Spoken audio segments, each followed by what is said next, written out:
अस्सलाम वालेकुम बच्चों। हमारा आज का टॉपिक है कंक्रीट नाउन, जिसे इसमें जात कहते हैं। ऐसी चीजें जिसे हम देख सकें, सुन सकें, छू सकें, सूंघ सकें और चख सकें। जैसे सी, लिसन, टच, स्मेल, टेस्ट। मतलब वो तमाम चीजें जिसे हम देख सकते हैं या छू सकते हैं उसे कंक्रीट नाउन कहते हैं। एग्जाम्पल में बुक, बुक को हम देख भी सकते हैं, छू भी सकते हैं। टेबल को हम देख भी सकते हैं, छू भी सकते हैं। एप्पल को हम टेस्ट देख भी सकते हैं और टेस्ट भी कर सकते हैं। कार भी एक ऐसी चीज है जिसे हम देख भी सकते हैं और छू भी सकते हैं।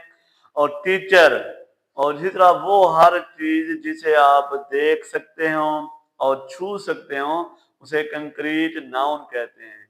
अच्छा बच्चों, आप बताओ, आई हैव अ बुक, इसमें कंक्रीट नाउन कौन सा है?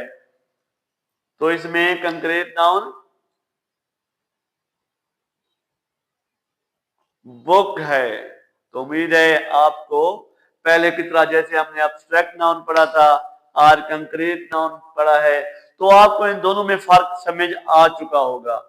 एब्स्ट्रैक्ट नाउन वो नाउन था जिसे हम सिर्फ महसूस कर सकते हैं। खुशी को, जैसे हैप्पीनेस, हम महसूस कर सकते थे। सैडनेस को हम महसूस कर सकते थे। एब्स्ट्रैक्ट नाउन और कंक्रीट नाउन में फर्क यह है कि एब्स्ट्रैक्ट नाउन को हम देख भी सकते हैं और छू भी सकते हैं। तो ये था हमारा टॉपिक। आप पिछले टॉपिक को भी रिलेट किया करें। जैसे हमने एब्स्ट्रैक्ट नाउन पढ़ा था जिसे हम महसूस कर सकते हैं, लेकिन कंक्रीट नाउन को हम देख भी सकते हैं और छू भी सकते हैं। जैसे table, book, Apple, car, teacher, हम इनको देख भी सकते हैं और महसूस भी कर सकते हैं। कल तक के लिए बेटा अल्लाह हाफिज।